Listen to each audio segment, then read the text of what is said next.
사용할 수 있다. 즉 확장해가 쓸 수도 있어요. 법 기준에 맞춰서. 반면에 네 번째입니다. 지하층 바닥 면적 계산할 때 용적 계산 그 의미가 무엇인가? 2분의 1이 제일 잘 나오니까 지하층 이해할 때 일단 그림 그려서 설명을 드리겠습니다.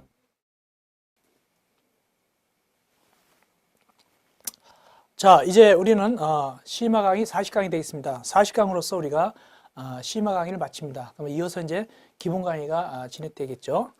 그동안 시마 강의를 들어주신 여러분들 고생들 많으셨습니다. 이제 마무리 강의를 진행하겠습니다. 40강에서는 10편 시설물의 안전관리 관한 특별법, 즉 두 문제 나옵니다. 그 다음에 11편 마지막 집합 건물의 소유 및 관리에 관한 법률 한 문제 나옵니다. 이 두 부분을 갖다가 같이 해드리겠습니다. 먼저 시설물의 안전관리에 관한 특별법입니다. 두 문제 나옵니다. 비교적 우리가 공부한 데서 나오고 앞에 배웠던 전기사업법에 비해서는 훨씬 좀 약간 편한 편입니다. 공부하기가 편합니다. 보겠습니다. 주로 쉽게 나올 때는 아주 쉽게 나오는 부분이죠. 물론 어렵게 나오면 어쩔 수 없지만 그래도 쉽게 나올 때는 일반적으로 우리가 풀 수 있는 정도 나오게 됩니다. 두 문제 나옵니다. 목적을 읽어보시고 용어정의 반드시 나오죠. 용어정 보겠습니다. 일단 용어정에 있어서 거기 법정시설물 있죠. 1종과 2종이 있습니다. 1종이 더 큰 거예요. 2종이 약간 작은 거고 1종과 2종이 있는데 1종 시설은 뭐냐? 거기 교량, 터널, 항만댐, 건축물 등 공중의 이용 편의와 안전을 도모하기 위해서 특별히 관리할 필요가 있거나 구조상 유지관리에 고도의 기술이 필요하다고 인정하는 것으로서 대통령령이 정하는 이게 바로 1종이고 나머지가 2종이다. 그게 대통령령으로 정해놨는데 옆에 표입니다. 옆에 표 보면은 1종시설, 2종시설인데 원래는 되게 많아요. 다만 우리는 이제 시험문제 나올 만한 부분만 발췌한 거예요. 어떤 부분? 공동택하고 공동택 외 건축물, 이 건축물만 발췌해놨는데 여기서 주의할 것. 첫째 말이죠. 공동택, 즉 아파트 같은 거, 공동주택, 아파트 같은 건 아무리 높아도 1종은 없다는 사실. 1종은 없다. 만약에 40층짜리 아파트다. 그럼 몇 종이다? 2종입니다. 1종 없어요. 그래서 거기 보니까 16층 이상의 공동택은 1종은 없고 2종입니다. 17층, 30층, 40층 다 2종입니다. 절대 공동택은 1종설이 아니다. 꼭 아시기 바랍니다. 그러나 나머지 건축물, 공동택 말고 뭐 오피스텔이나 상가나 이런 거는 1종이 있어요. 보니까 상가가 20층 이상이다. 그때는 거기 보니까 아파트는 21층 이상이라 하더라도 2종이지만 나머지 건축물은 21층 이상 또는 연면적이 5만 제곱미터 이상 할 때는 1종이 되는 거예요. 그리고 뭐 또 거기에 옆에 16층 이상 또는 연면적 3만 제곱미터 이상이 이건 또 2종이고 이런 식으로 나눠지죠. 나머지 읽어보시면 되겠습니다. 결론. 공동택은 16층 이상일 때 아무리 높아도 1종은 없다. 2종만이다. 다만 나머지 공동택 말고 나머지 건축물에 대해서는 1종, 2종이 나눠지는데 1종은 21층 이상 5만 이상이고 2종은 16층 이상 3만 이상이죠. 이렇게 구분하시면 되겠습니다. 그 다음에 지정시설물. 이건 이제 요청에 의해서 지정하는 겁니다. 법정이 아니라 저절로 된 것이 아니라 요청을 해가지고 지정하는 것인데 그것도 역시 1종 또는 2종 시설물을 지정하도록 요청할 수 있어요. 여기 안 나와도 그 뜻입니다. 넘어가면 되겠습니다. 또 직권에 의해서 지정할 수 있고 직권에 의해서 지정하는 건 2종만 됩니다. 요청은 1종, 2종 다 지정할 수 있고 직권은 2종만 지정할 수가 있습니다. 이어서 관리주체, 안전정물, 정밀안전진단, 내진성능평가, 도급, 하도급, 유지관리, 시설물 정보관리 시스템, 하자, 담보, 책임기간 용어정이 다 중요합니다. 여기 잘 나옵니다. 특별히 잘 나오는 거 관리처 잘 나옵니다. 관리처는 공공관리처하고 민간관리처 있죠. 또 잘 나오는 건 안전점검 잘 나옵니다. 경험과 안전점검이란 경험과 기술을 갖춘 자가 유관이나 점검기구 등으로 검사해서 시설물에 내재되는 위험률을 조사한다. 이게 바로 안전점검이죠. 또 정밀안전진단도 잘 알고 정밀안전진단이란 시설물의 물리적 긴장 변화를 발견하고 등등 나가죠. 또 하나 거기 내진성능평가 또 유지관리 8번의 유지관리.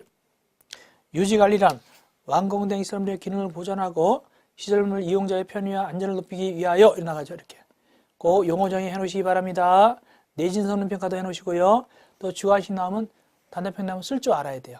그 여러분들을 거기 관리처로부터 해가지고 하자, 담보, 책임감까지 이 용어 중에 비교할 수 있기 바랍니다. 특별히 안전관리, 죄송합니다. 안전점검, 정밀안전진단, 또 유지관리, 내신성능평가, 도급 등등등 있죠. 이런 거 꼭 공부를 해놔야 됩니다. 넘어갑시다. 이어서 기본계획하고 그냥 계획, 이것도 잘 나옵니다. 기본계획과 그냥 유지관리, 그러니까 시설물 안전 유지관리 기본계획하고 그 다음에 그냥 시설 안전 및 유지관리 계획하고 이 두 가지 다 잘 나옵니다. 그래서 기본과 기본계획이 있고 그냥 계획이 있습니다. 둘 다 잘 나오는데 이 시트법상의 주무장관이 누구냐면 국토교통부 장관입니다. 국토교통부 장관이다. 국토교통부 장관이 되겠습니다. 그래서 기본계획은 어느 장관이 세운다고요? 국토교통부 장관 꼭 외우시기 바랍니다. 기본계획은 국토교통부 장관 꼭 외우시고 몇 년마다? 5년마다 꼭 외우세요. 수립 절차는 읽어보시면 되고 두 번째 그냥 계획입니다. 그냥 계획은 누가 수립하느냐? 자, 요거는 국토교통부 장관. 요거 그냥 계획은 누가 세우냐? 이건 관리주체가 세웁니다. 요거는 5년마다 했죠. 요거는 매년입니다. 매년 꼭 기억하시기 바랍니다. 그냥 계획은 매년 관리주체가 매년 수립합니다. 그 다음에 절차 3번 보고 제출해서 절차 나오죠. 그건 여러분들이 2월 15일 또 거기 쭉쭉 나오는데 이건 여러분들이 꼭 읽어보시기 바랍니다. 제가 굳이 읽어봤자 큰 의미는 없기 때문에 놔두는데 여러분들이 꼭 읽어보시는데 다만 거기 동그라미 2번에 민간관리체가 수립한 경우에서 민간관리주체 할 때 거기 오타가 하나 들어있죠. 요거 민간관리주체 할 때 이거 하나 들어있는 이건 없애버리기 바랍니다. 거기 동그라미 2번에 민간관리체가 수립한 경우에서 민간관리주체 할 때 요 오타가 하나 있는데 이건 없애버리기 바랍니다. 어쨌거나 이 절차 있죠? 꼭 여러분들이 기본적으로 읽어보시기 바랍니다. 그 다음에 4번 민간관리주체에 대한 시행 여부 확인 요거 아셔야 됩니다. 언제? 특별자치도의사, 시장 등은 연 1회 이상입니다. 꼭 기억하세요. 넘어갑시다.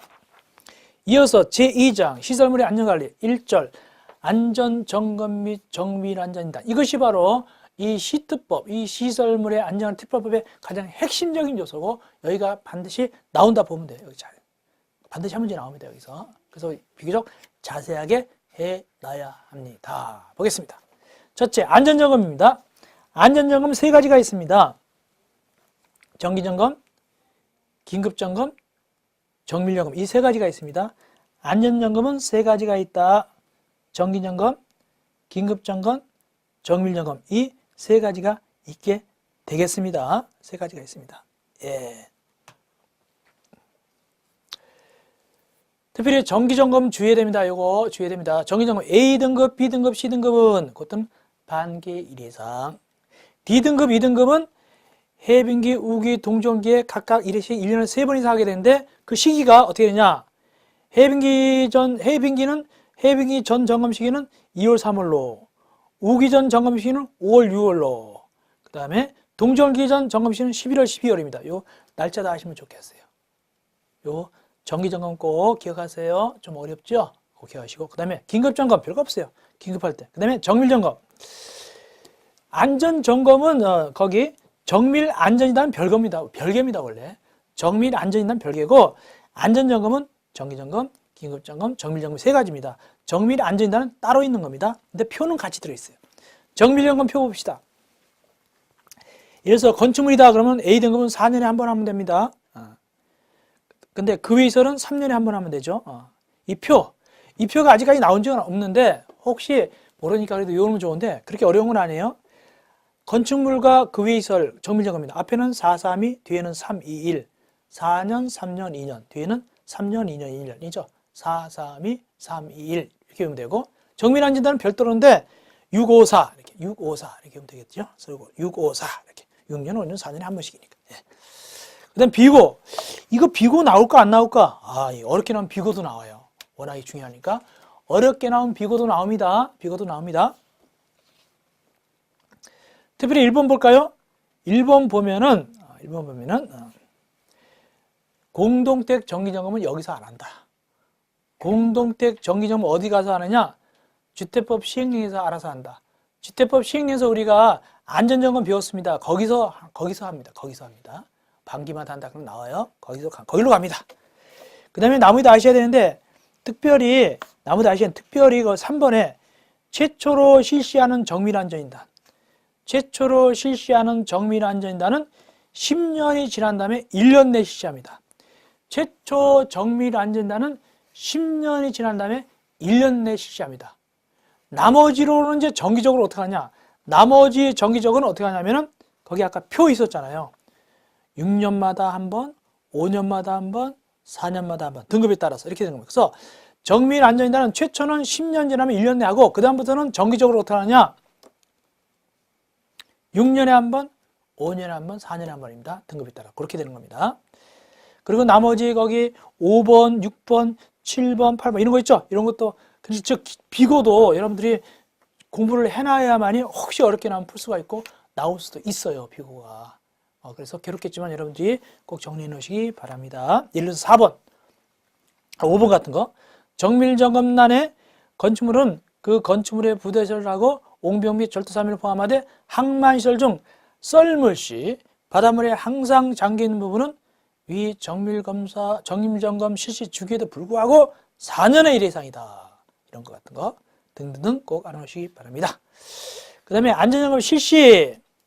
안전점검은 일단 관리체가 하는 경우도 있고 또는 위탁에서 하는 경우도 있습니다. 참고로 읽으시면 되겠습니다. 그 대신 마지막으로 실시하는 정기점검 이거 아셔야 돼요. 마지막으로 실시하는 정기점검은 그거는 이건 중요하니까 읽어드릴게요. 3번 마지막으로 실시하는 정기점검. 시설물의 하자담보 책임기간 이 끝나기 전에 마지막으로 실시하는 정밀점검 경우는 관리체가 직접 실시할 수 없으며 마지막은 이건 누구한테 시키냐? 안전진단 전문기관으로 하여금 실시하게 하여야 한다. 요거 아시기 바랍니다. 다음 이어서 정밀안전진단 2번. 정밀안전진단은 안전점검과 다른 거예요. 안전점검 3가지 있었어요. 그거 말고 정밀안전진단입니다. 요것도 잘 나와요. 정밀안전진단은 2가지가 있어요. 1번 안전점검 결과에 따른 실시. 즉 관리체는 안전점검 해보니까 문제가 많다. 그럴 때는 필요하다고 인정하면 정밀안전진단을 실시합니다. 이건 필요할 때 하는 정밀안전진단입니다. 이때는 아파트도 됩니다. 1종시설이든 2종시설이든 다 필요하면 정밀안전진단을 할 수 있습니다. 아파트는 2종이라고 그랬죠. 그런데 정기적인 진단입니다. 정기적으로 하는 거, 그거는 아파트 빠집니다. 왜 아파트가 빠질까? 거기 보니까 최초 정밀진단, 최초로 실시하는 정밀안전진단은 준공일 또는 사용승인부터 아까 얘기했죠. 10년이 지나면 1년 내 한다고 그랬죠. 그 다음에 10년이 지나면 1년 내 한다 그랬습니다. 일단 여기까지만 아시면 돼요. 10년이 지나면 1년 내 한다. 최초라는 것은 그거 일종시설물로 된 경우라고 돼 있잖아요. 그러니까 아파트는 2종이니까 빠지는 거예요. 이 정기적으로 하는 거에서. 올라가서 정기적인 정밀안전진단. 관리체는 완공 후 10년이 지난 일종시설물에 대해서는 정기적으로 아까 표 있었잖아요. 6년, 5년, 4년. 거기에 따라서 정밀안전진단을 실시된다. 이때는 일종이니까 정기적인 정밀안전진단은 아파트는 빠집니다. 아파트는 2종이니까. 그럼 아파트는 언제 하냐? 필요할 때. 괄호 1번. 안전점검 결과 문제가 있다. 이럴 때 하는 겁니다. 실시기간 누가 하냐? 공단이나 안전진단 전문기관이 이 정밀안전진단을 하고요. 이 경우에 공동으로도 할 수 있습니다. 공동으로도. 다음 내진 성능평가. 정밀안전진단 할 때 지진에 잘 견디는 안전 내진 성능평가를 할 수 있습니다. 같이 얼마냐 거기 보니까 거기 일단은 내진 성능평가를 자율적으로 할 수 있습니다. 그러나 준공인가 또는 사용승인 받은 20년이 지났다. 20년이 지났는데 내진 성능평가를 받지 않았다. 이건 내진 성능평가를 강제적으로 하여야 합니다. 20년 지났는데 안 받은 건 받아야 됩니다. 하여야 한다. 보통은 정밀 안전이 날 때 같이 할 수도 있고 안 할 수도 있지만 20년 지난 건데 그건 내신 성능 평가 안 받으면 반드시 같이 하여야 합니다. 그 다음에 책임 기술자 실시하는 분들이죠. 이건 참고로 보시면 되겠습니다. 별건 아니고. 그 다음에 대가 기준 중요합니다. 바로 2번 안전점검 및 정밀 안전진단 대가 기준 누가 정하냐? 공단이 국토교통부 장관 승인받아 정한다. 잘 나와요. 그거 하시고요. 이 경우 국토교통부 장관은 승인할 때는 기획재정부 장관하고 미리 협의합니다. 다음 내려가서 하도급 제한, 안전진단 전문기관 등등은 관리처로부터 안전점검이나 정밀 안전진단 시행하는 도급을 받은 경우는 하도급을 할 수 없다. 안 됩니다. 다만 예외적으로 할 수 있는 경우 있다. 하도급 예외. 불구하고 총 도급액의 100분의 50 이하 범위 내에서 전문 기술이 필요한 경우 등 대통령령이 정하는 경우는 1회 안에서 하도급할 수 있다. 이 경우 하도급 환자는 계약을 체결한 후부터 10일 내에 관리처에게 통보하여야 한다. 이건 예외적으로 하도급 예외입니다. 이어서 안전진단 전문기관입니다. 이겠죠. 우리가 기타법에서는 보통 돈 벌려면 누구한테 등록한다고요?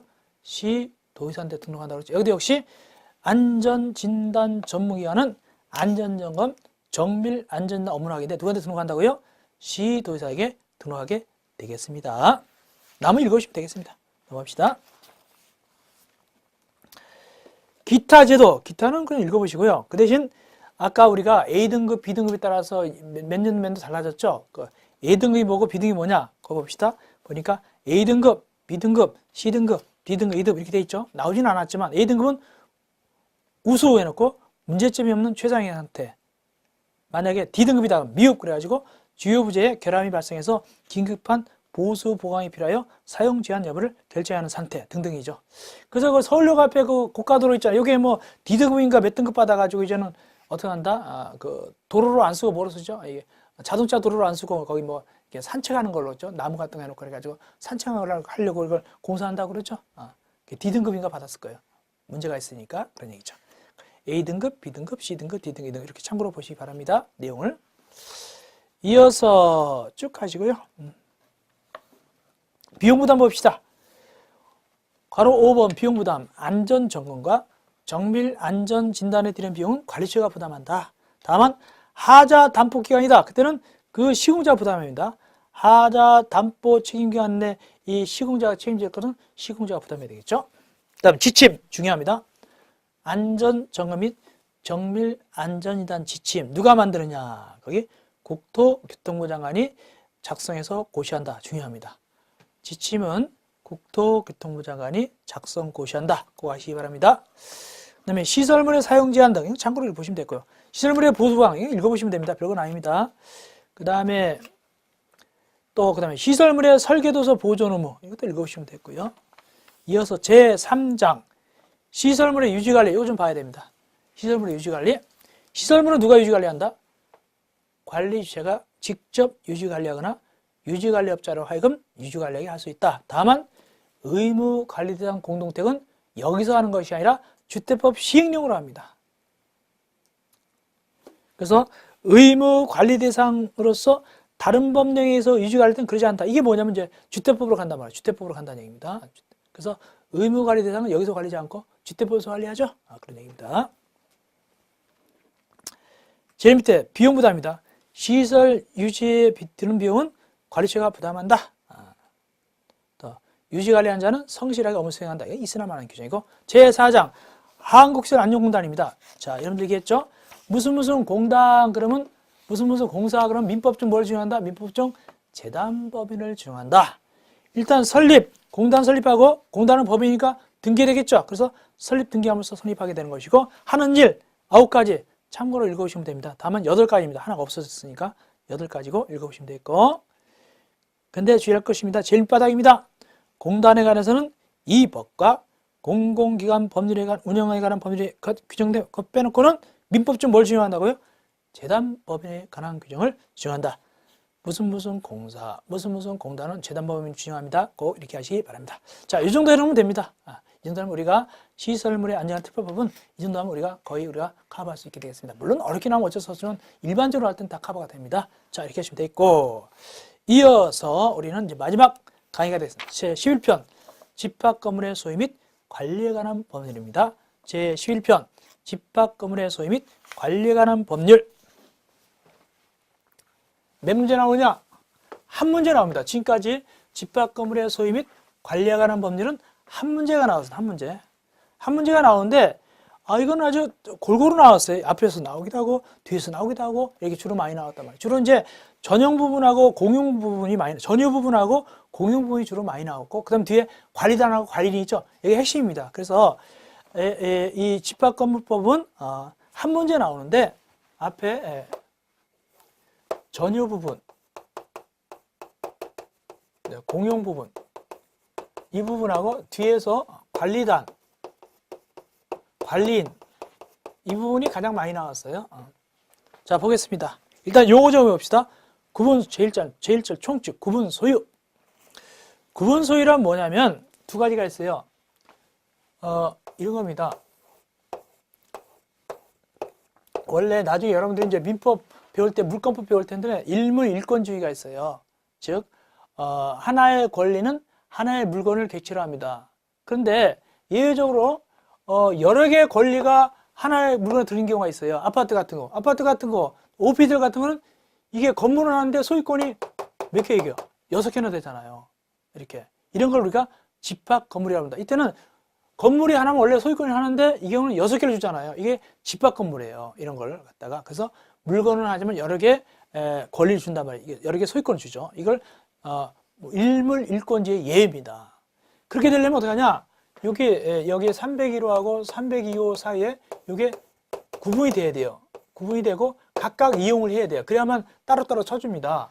소유권 줍니다. 즉 이런 걸 뭐냐면 이런 건물은 어떤 어떤 조건 하에서 하냐면 거기 나오죠. 두 가지. 구조상 여러 개 독립된 건물로서 그 다음에 사용할 수 있을 때 이겁니다. 구조상, 즉 구조상 독립 또는 사용이니까 이용상 독립. 이럴 때 이 따로따로 한다. 즉 구조적으로 나눠줘야 되고 따로따로 사용해야 됩니다. 이것이 바로 구조상 독립, 이용상 독립입니다. 이래야만이 해주고. 근데 특정 상가, 일정한 상가는 그렇게 안 해도 되는 것 같다. 뭐냐?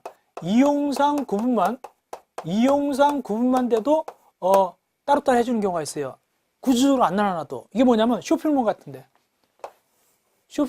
보면 여기서 뭐 여기 옷 팔고 여기 뭐 구두 팔고 이렇게 했는데 여기가 뭐 보소 팔고 이럴 때 여기 문 같은 게 없고 벽이 없어요. 이런데 벽 같은 게 있잖아요. 문 있고 이건 문도 없고 벽도 없고 사람들이 이렇게 왔다 갔다 할 수 있는데 이런 오픈된데 이런 데는요 이용만 구분합니다.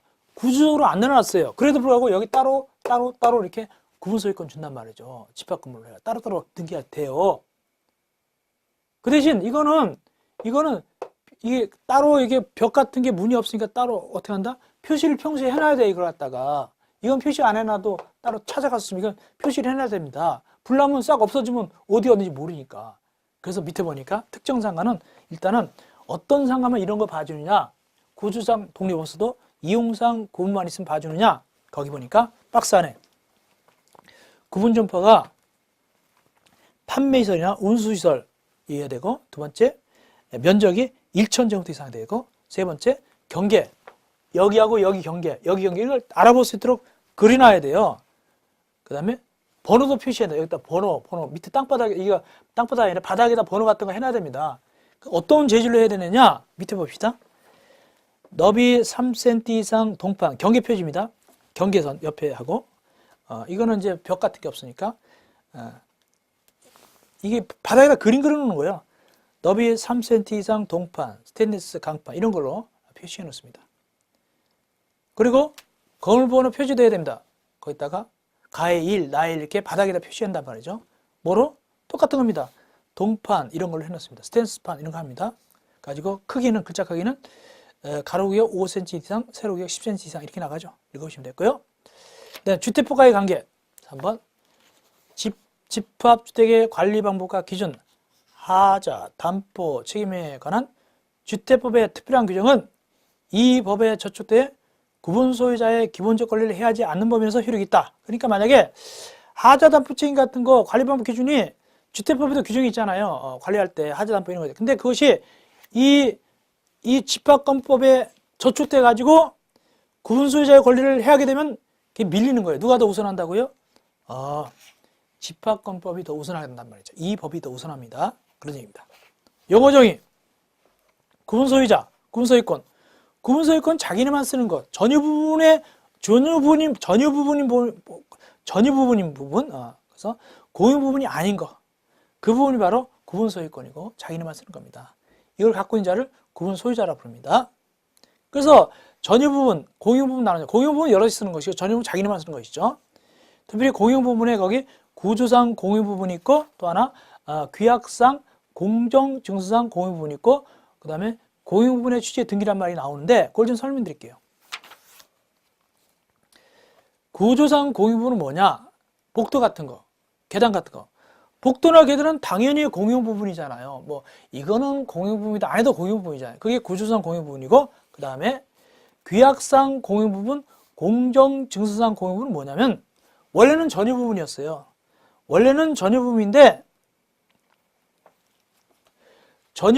그걸 갖다가 공유 부분으로 변경한 거예요. 다만 규약을 맺거나 공정증서 해가지고 공증해가지고 그러면 제3자들은 아직도 뭐로 볼 수 있다?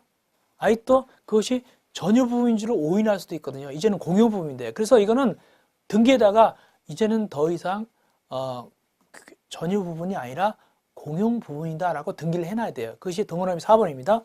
규약과 공정증서로서 전유 부분을 공용 부분으로 정하는 경우는 공용 부분이라는 취지의 등기를 해야 된다. 그런 얘기입니다. 그런데 구조상 공용 부분은 공용 부분이라고 할 필요가 없어요. 복도계단은 당연히 공용 부분이니까. 그 뜻입니다. 그 다음에 대지 사용권인데 대지는 넘어가고요. 대지 사용권은 이따가 뒤에서 보겠습니다. 대지 사용권은 이따가 뒤에서 자세하게 해드릴게요. 이어서 구분 소유자의 권리와 의무. 이거는 우리가 주택법에서 주택 관리할 때 마음대로 뭐 철거하거나 소리 내거나 아니면 안 된다. 그거나 바탕. 그래서 읽어보시면 됩니다. 읽어보시면 되는데 한 가지 뭐가 좀 문제가 되냐면은 요것만 좀 아시면 됩니다. 그래서 함부로 말해요. 거기 아파트 해롭게 하듯이 이게 오피스텔이나 이런 것도 마음대로 들어가서 하면 안 된다. 이것이 행위 제한 금지입니다. 그런데 여기서 점유자라는 게 나옵니다. 점유자. 이 집합 건물에서 점유자는 누굴 얘기하냐면 원래 여러분들 민법 나중에 배우겠지만 점유자는 소유자도 점유자가 될 수 있어요. 소유권자도 점유자가 될 수 있는데 여기서 집합 건물에서 점유자는 누구를 얘기하냐? 소유자 제외입니다. 소유자 제외한 자가 점유자입니다. 그러니까 결국엔 누구냐면 여기서 말하는 점유자는 누구냐면 소유자 제외한 자니까 세든 사람들, 그러니까 임차권자 같은 거, 임차권자나 또는 전세권자 이런 자를 여기서는 점유자로 봅니다. 그래서 집합 건물에서 점유자 그러면 소유자는 빠집니다. 임차권자나 전세권자를 얘기한다 생각합니다. 세든 사람 생각하면 됩니다. 그 다음에 2번 건물의 설치 본상의 흠추정 잘 나옵니다. 이거 잘 나옵니다. 꼭 외우셔야 돼요. 뭐냐? 전유 부분이 속하는 일동의 건물의 설치 또는 보존의 흠으로 다른 자에게 손해를 입힌 경우에는 그 흠은 그 다음 주의해야 돼요. 전유 부분이 아닙니다. 공용 부분.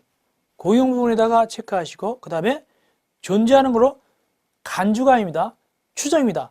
본다, 간주한다가 아니라 그냥 추정한다. 여기 핵심입니다. 그래서 건물의 설치 보존상의 흠 추정은 거기 전유 부분이 속하는 일동 건물에 가지고 뭐가 중요하냐? 뒷부분 그 흠은 공용 부분 이거 중요하고 그 다음에 추정한다 이거 중요합니다. 이걸 갖다가 간주한다 그러면 틀려요. 또 공용 부분을 전유 부분 그러면 틀리죠. 두 번째 구분 소유권 매도 청구권. 이건 뭔 소리냐면 이거요. 이것도 잘 나와요. 남의 땅에다가 대지 사용권을 가지지 않았다는 건 남의 땅에다 지었다는 얘기예요. 남의 땅에다가 이 구분 소유자가 건물 지은 거예요. 남의 땅이다. 그러면 땅 주인이 즉 그 대지 사용권 가진 자가 그 건물 주인한테 구분 소유자한테 야 왜 남의 땅이 되었어 하고 바로 아니죠. 철거를 청구할 수 있죠. 야, 너희 남의 땅이 졌냐? 이 건물 철거해. 당연히 철거할 수 있죠. 철거를 요청할 수 있죠. 물권적 청구권에 의해서. 그런데 그 권리관자가 철거를 요청하지 않고 그냥 야, 나한테 팔어. 그럴 수도 있어요. 땅 주인이 막 마음대로 지은 건물주한테 구분 소유자한테 팔어라고 할 수도 있습니다. 이걸 시가로 매도를 청구할 수 있다. 그 뜻입니다. 읽어보겠습니다.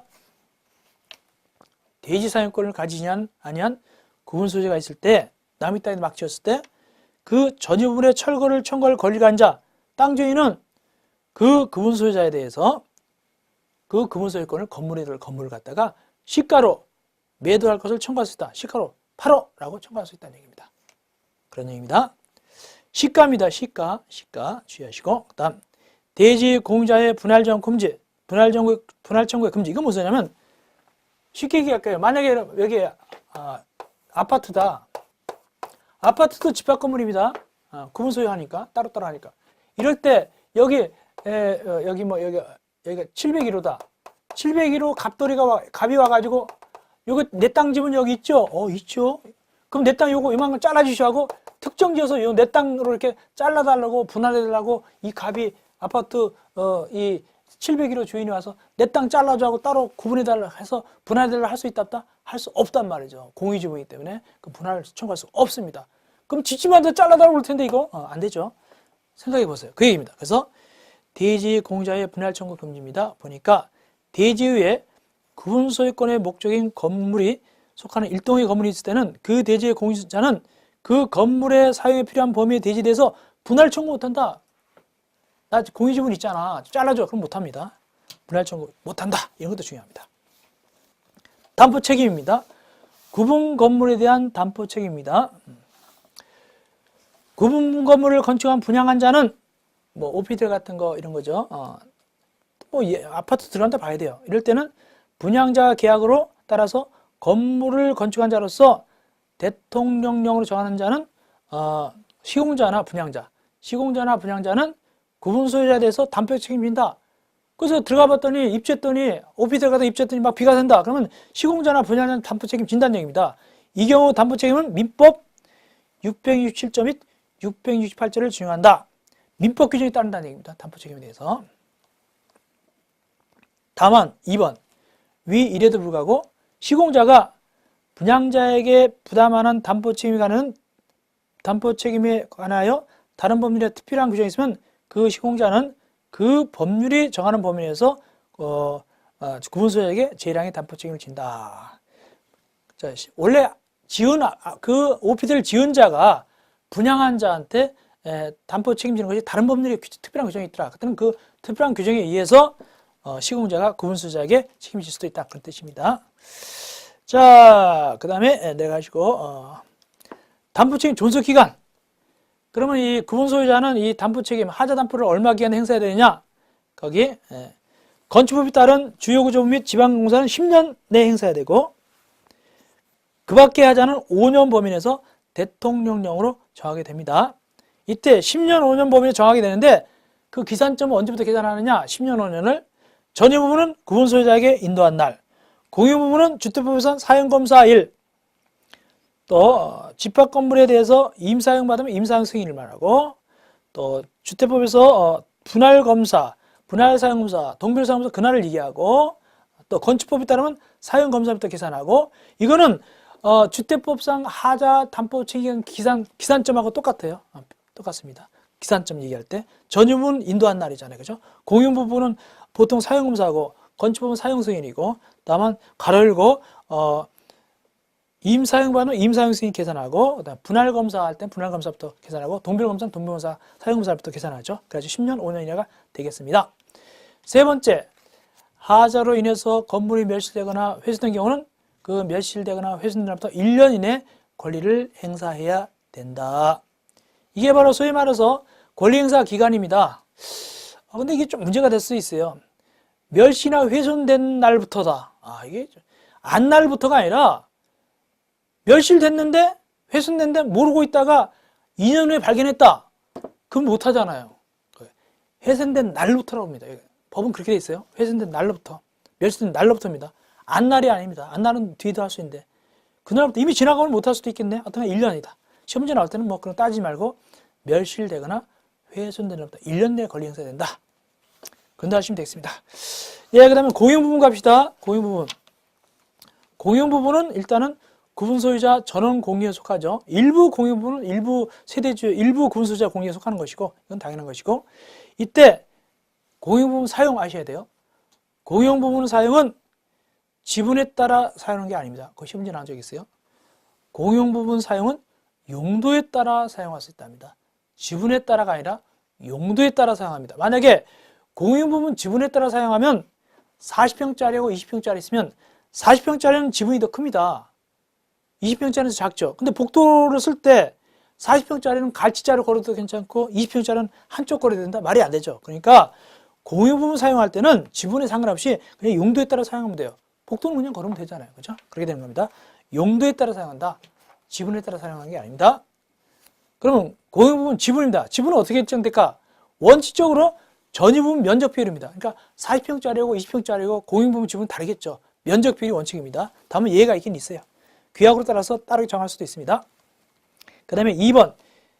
이 공용 부분 지분과 전유 부분과의 일체성. 이건 매우 중요합니다. 지분의 전유 부분과의 일체성. 공용 부분에 대한 지분은 그가 가지는 전유 부분의 처분에 따른다. 공유자는 그가 가지는 전유 부분과 분리해서 공용 부분 지분을 처분할 수 없다. 공용 부분 득실 변경은 등기가 필요하지 않다. 공용 부분은 등기 안 해도 괜찮습니다. 공용 부분이 뭐 취득됐다, 뭐 그런 건 등기 안 해도 괜찮습니다. 근데 거기 일체성, 동그라미 1번과 2번 매우 중요합니다. 1번과 2번 매우 중요하다. 매우 중요하다. 설명드리겠습니다. 이겁니다.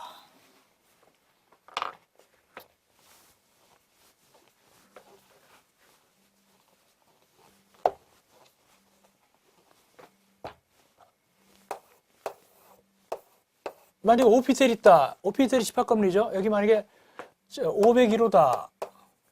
501호 전유 부분을 팔았다. 그래서 전유 부분하고 공용 부분은 일체성입니다. 일체성입니다. 이 경우에 절대적이다. 절대적입니다. 즉 501호를 팔았다. 그러면 공용 부분도 같이 팔리겠죠? 복도 공용 부분 같은 거. 이때는 같이 팔리지 501호 팔고 복도 계단 지분은 따로 판다. 그건 안 된다는 얘기입니다. 함께 움직인다. 함께 움직인다. 굉장히 중요합니다. 이건 절대적입니다. 그래서 전유 부분 팔리면은 공용 부분도 같이 팔린 겁니다. 절대적이다. 그 얘기입니다. 그 다음에 공용 부분의 변경 관리입니다. 공용 부분 변경은 4분의 3 결의 꼭 아세요. 공용 부분의 변경 4분의 3 결의 꼭 아시기 바랍니다. 시험지 나왔어요.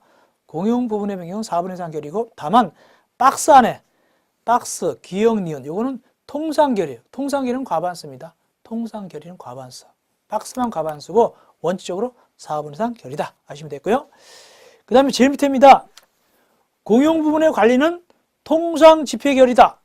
과반수입니다. 과반수 찬성인데 다만 보존회의는 각 공유자가 할 수 있다. 이것도 아셔야 돼요. 보존회의는 과반수 결의 안 합니다. 그냥 각 공유자가 할 수 있다. 아셔야 되고 그 다음에 올라와서 4번 공용 부분의 부담 수익 각 공유자는 규약에 달리 정한 바가 없으면 지분의 비율에 따라서 공용 부분의 관리비용과 그 밖의 의무를 부담하며 또 이익을 취득한다. 그러니까 지분의 비율에 따라서 부담도 하고 이익도 보는 거예요. 넘어갑시다. 그 다음에 대지사용권 이거 중요한데요. 제3절 대지사용권 일단은 대지사용권이 뭔가부터 배우고 그 다음에 대지사용권과 전유 부분의 일체성에 대해서 배우면 되겠습니다. 굉장히 중요한데요. 천천히 봐드리겠습니다. 대지사용권이 뭐냐?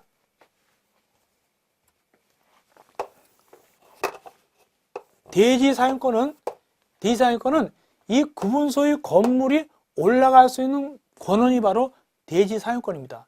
이 땅을 사용해서 건물을 지을 수 있는 권한이 대지사용권입니다. 그러면 이 건물이 올라갈 수 있는 권한은 뭐가 있을까? 이 땅을 사가지고 짓게 되면 대지를 사가지고 짓게 되면 소유권입니다. 대지 사용권이. 그래서 전유 부분하고 대지 사용권. 이건 일체성인데, 근데 이건 주의할 것은 상대적입니다. 상대적. 자, 이거 사가지고 지으면 소유권이고, 전세권, 토지도 전세 낼 수 있어요. 나중에 배우세요. 물권법에서, 민법에서. 전세 내서 지을 수도 있고, 임차권, 세를 내서 지을 수도 있고, 건물을. 그 다음에 지상권 설정해서 건물을 지을 수, 이 네 가지가 바로 대지상권 종류입니다. 근데 보통은 아파트가 요즘 보통 뭐냐면 소유권입니다. 사가지고 짓죠.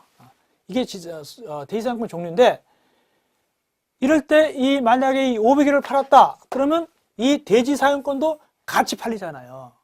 우리가 재건축할 때 이 재건축 아파트가 왜 비싼 거예요? 건물 보고 사는 거예요? 땅 보고 대지 지분 보고 사는 거 아닙니까? 그러니까 비싸잖아요. 그런 의미에서 이 전유 부분 팔면은 땅 지분도 같이 팔린다. 땅의 사용권도 같이 팔린단 말이죠. 이걸 전유 부분과 대지 사용권은 같이 일체적으로 움직인다. 같이 팔린단 말이죠. 근데 상대적입니다. 위에 거는 공유 부분은 절대적이잖아요. 상대적이다. 즉 예외가 있습니다. 예외. 규약을 맺으면 따로 팔아먹을 수 있어요. 따로. 규약을 맺어서 땅은 땅대로, 건물은 건물대로 따로따로 할 수도 있어요. 예외적으로. 근데 공유 부분은 항상 같이 움직이는 겁니다. 주의하시기 바랍니다. 자, 설명 그거 읽어볼까요? 그러니까 대지 사용의 전유 부분과 일체성입니다. 구분 소유자의 대지 사용권은 그가 가진 전유 부분의 처분에 따른다. 그래서 2번 전유 부분과 분리해서 대지 사용권을 처분할 수는 없다. 그러나 다만 규약으로서 달리 정할 때는 그러하지 않다. 따로 팔아먹을 수도 있어요. 근데 그리고 이 분리처분 금지는 등기하지 않으면 선의로 물권을 취득한 자에 대항하지 못한다. 그러니까 이걸 대지상권을 따로 못 팔아먹게 하려면 등기를 해놔야 돼요. 이건 못 팔아먹습니다 하고 등기를 해야 됩니다. 그래야만이 대항할 수 있습니다. 자, 그 정도 하시면 되는데, 문제는 우리가 실상에서 대지권이란 말을 들어봤다. 대지권. 이게 이제 부동산 등기, 아파트 같은데 연립 같은 거 또는 오피스 같은 거 등기 보면 대지권이라고 되어 있어요. 그럼 대지사용권과 대지권은 어떤 관계느냐? 대지사용권은 따로 팔아먹을 수도 있습니다. 근데 대지권은 항상 전유 부분하고 항상 같이 움직이는 거. 300으로 팔았다. 대지사용권 같이 팔린다. 이럴 때 그 같이 팔리는 대지사용권을 대지권이라고 합니다. 그래서 보통 우리가 아파트 대지권 이렇게 돼 있죠. 그거보다 그 아파트 팔면 대지분도 같이 팔립니다. 왜? 대지권이 돼 있으니까. 대지사용권 중에서 전유 부분하고 같이 움직이는 게 바로 대지권입니다. 대지사용권은 같이 안 움직이는 경우도 있으니까 그런 얘기입니다. 자, 넘어갑시다.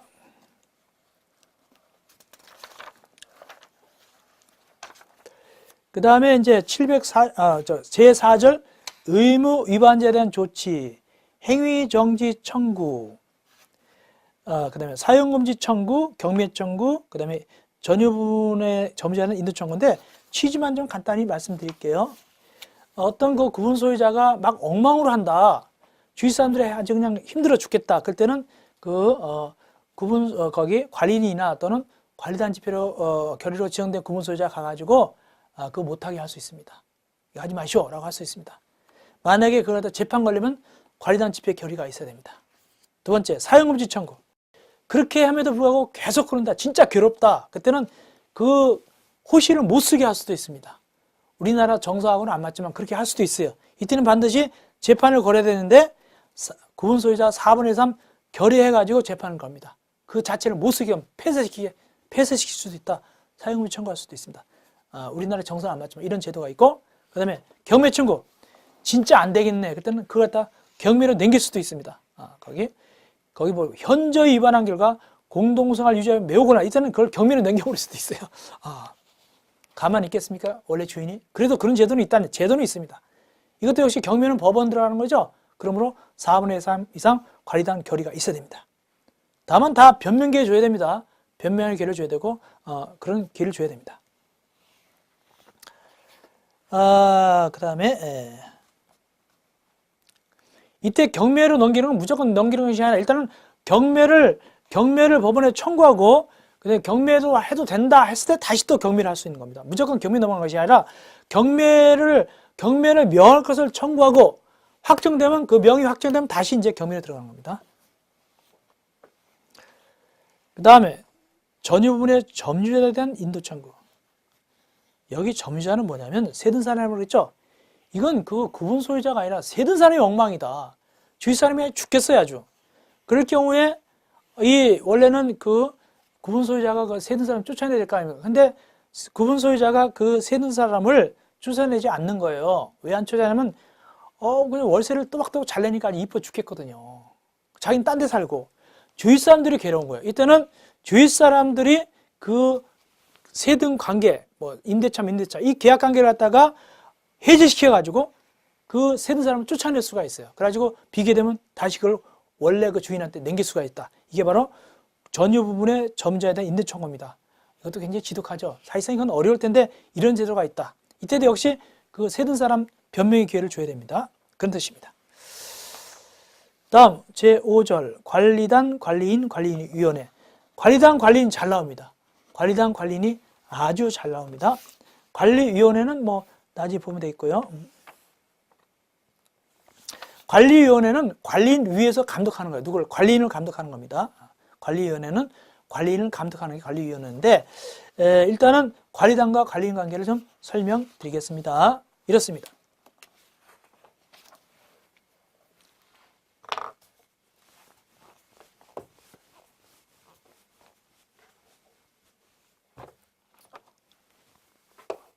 자, 이게 만약 오피스텔이다. 오피스텔이 몇 세대입니까? 9세대죠? 9세대가 있다. 9세대가 있다. 이 경우에 관리단은 당연히 성립합니다. 당연히 성립한다. 관리단은. 그래서 만약에 A가 301호 A가 나는 이 관리단에 끼기 싫어요. 안 돼요. 강제적으로 관리단에 들어갑니다. 9집이라 하더라도. 반면에 구분소유자가 9명이라 하더라도 당연히 관리단은 돕니다. 그 중에서 나는 싫어야 할 수가 없어요. 그런데 이 경우 관리인은 어떡하냐? 관리인은 이거 안 둬도 괜찮습니다. 왜? 관리인은 구분소유자가 10명 이상일 때 10명 이상일 때 두는 겁니다. 그것이 핵심입니다. 보겠습니다. 관리단 당연 성립. 건물에 대해서 구분소유 관계가 성립하면 구분소유자 전원으로 그것이 인원수 상관없고 거기 관리단이 성립된다. 그 정도 하시면 됐고요. 그 다음에 넘어가서 관리 봅시다. 관리인은 이게 시험지 제일 많이 나왔어요. 구분소유자가 10인 이상일 때 이게 시험지 제일 많이 나왔습니다. 구분소유자가 10인 이상일 때는 관리단을 대표하고 관리단 사무를 집행할 관리인을 선임해야 된다. 10명 이상일 때 이게 제일 많이 나오고 두 번째, 이 관리인은 구분소유자일 필요가 없다. 관리인은 2번입니다. 이거 주의해야 돼요. 관리인은 구분소유자일 필요가 없으며 임기는 2년 범위에서 규약으로 정한다. 꼭 아시기 바랍니다. 세 번째, 관리인은 관리단 집회 결의로서 선임되거나 해임된다. 근도 하시면 됐고요. 5분도 하셔야 돼요. 관리인에게 부정한 행위나 그 밖에 직무를 수행하기에 적합하지 않다. 이럴 때는 꼭 관리단이 아니라 구분소유자가 각 개인이 각 구분소유자가 관리인 해임을 법원에 청구할 수도 있습니다. 꼭 관리단 통하지 않아도 괜찮습니다. 관리인이 부정하게 하면 개인이 구분소유자가 관리인 해임을 법원에다 청구할 수도 있어요. 그렇게 하시면 되겠습니다. 그 다음에 4번은 뭐냐면 구분소유자 승낙받아 전유 부분을 점유한 자는 관리단 집회에 참석해서 구분소유자 의결권을 행사할 수 있다. 주인 대신에 세든 사람이 의결권을 행사할 수 있습니다. 다만 승낙받았을 때 주인이 세든 사람 할 때 네가 가서 좀 내 대신 가서 찬성 같은 손 들고 해 이렇게 하면 할 수 있다. 의결권을 행사할 수 있습니다. 이렇게 전유 부분을 점유한 자는 것은 뭘 얘기한다고 하죠? 소유자가 아니라 보다 세든 사람이 얘기한다고 했어요. 권한 의무, 관리인의 권한 의무, 그거 동그라미 1번, 2번, 3번, 4번 꼭 아시기 바랍니다. 시험은 잘 나요. 특별히 3번에 관리인은 관리단을 대표해서 재판상 또는 재판 외 행위를 합니다. 재판상도 하고 재판외 행위도 하고 내려가서 관리인 대표권을 제한할 수 있고 이로써 제3자에게 대항할 수 없습니다. 선의 제3자한테 대항할 수 없다. 이거 아시기 바랍니다. 관리인의 보고 의무, 관리인은 거기 매년 1회 이상 구분 소유자에게 사무를 보고해야 됩니다. 그 정도 하시면 되겠고요. 그 다음에 관리위원회. 관리위원회는 관리인을 감독하려고 관리인 위에 관리위원회가 있습니다. 거기 구성 나오죠? 참고로 읽어보시기 바랍니다. 관리위원회 규정은 여러분들이 참고로 읽어보세요. 읽어보시고요. 넘어가서 규약 및 집회가 나오는데, 규약의 중요한 건 뭐냐면, 규약에서 1번에 밑에 2번, 규약의 설정병의 폐지, 이거 아세요? 규약의 설정병의 폐지는 4분의 3 찬성입니다. 4분의 3 찬성이다. 4분의 3 찬성이다. 집회입니다. 집회는 정기관리단 집회가 있고 임시관리단 집회가 있는데, 정기관리단 집회는 언제 소집하느냐? 관리인은 매년 회계연도 종료 3개월 이내에 정기관리단 집회를 소집합니다. 매년 회계연도 종료 3개월 이내에 정기관리단 집회를 소집합니다. 임시관리단은 어떻게 하냐? 거기 필요할 때 하게 되고, 특별히 구분소유자 5분의 1 이상이 소집을 요구하면 또 청구하면 소집을 해야 됩니다. 이게 이제 소수권이 되겠죠? 그렇게 하시면 되겠습니다. 넘어가시고요. 그 다음에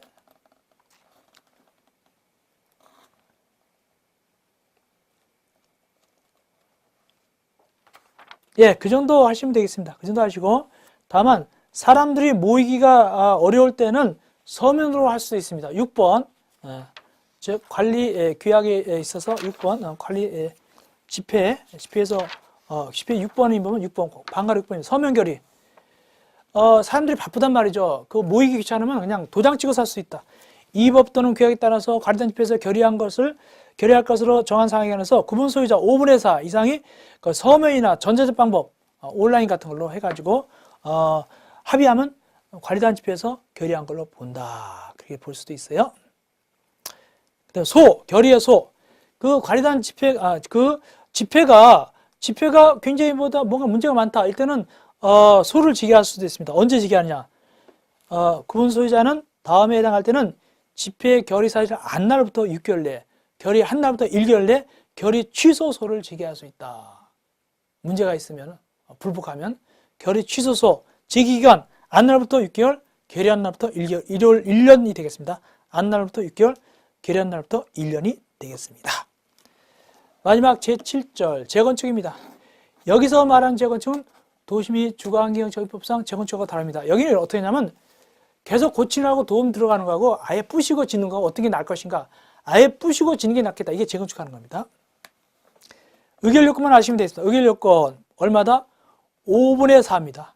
구분 소유자 5분의 4 및 의결 요건은 5분의 3 결의해서 재건축하게 됩니다. 여기는 도시 및 주거환경정비법상 재건축 결의하고 다릅니다. 여기는 조그맣게 하는 겁니다. 그냥 5분의 4 이상 결의입니다.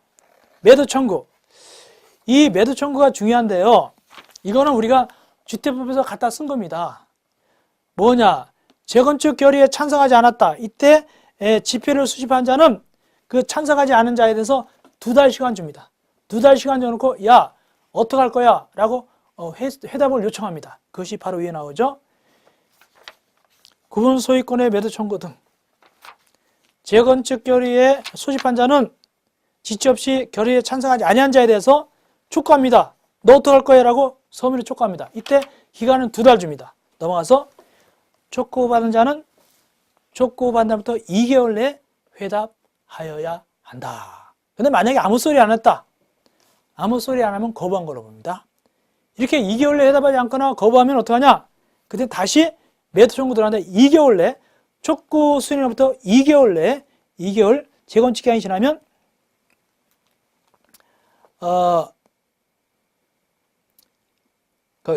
촉구 수행일부터 2개월이 지나면 재건축 지워버리세요. 2개월이 지나면 재건축 지워버리고 촉구 수령일부터 2개월이 지나면 너 이제 거부했구나. 그때는 찬성한 각 구분 소유자나 거기 참가한다고 회답한 구분 소유자 또는 이들 전원 합의로 매수하도록 지정된 자는 거부한 자에 대해서 어떻게 하냐 하니까 2개월 내 재건축 참가하지 않겠다는 뜻을 회답한 구분 소유자에 대해서 시가로 매도 청구를 청구할 수 있다. 시가로. 이 시가로 매도 청구하는 우리가 주택법에서도 알바학교 했을 때 시가로 매도 청구한다고 그러죠. 이걸 갖다 쓴, 이걸 규정을 준용하는 거예요. 갖다 쓴 거예요. 그래서 한마디로 2개월 내에 해답이 오기를 안 한다 또는 거부한다 그러면은 나머지 사람들이 거부한 자에 대해서 2개월 내, 다시 2개월 내에 매도 청구할 수 있어요. 팔아라! 너 아파트 팔어! 너 땅 팔어! 이렇게 할 수 있습니다. 얼마로? 시가로 매도 청구권을 행사할 수 있다. 그 뜻입니다. 여기까지. 자, 윤도하시면 되겠어요. 이렇게 해서 우리가 중요한 부분을 우리가 해드렸습니다. 자, 몇 문제 나온다고요? 한 문제. 그래서 우리가 집합권법 한 문제. 우리가 비교적 자세히 해드렸고요. 나머지 조금 못한 부분은 우리가 나중에 이제 시마 강의할 때 좀 보충하면 되겠습니다. 여러분들 고생했습니다. 이렇게 가지고 우리가 시마 강의 40강을 모두 끝내겠습니다. 여러분들 그동안 고생 많이 하셨습니다. 이제 기본 강의를 끝냈습니다. 이제 우리가 나중에 시마 강의에서 뵙겠습니다. 감사합니다.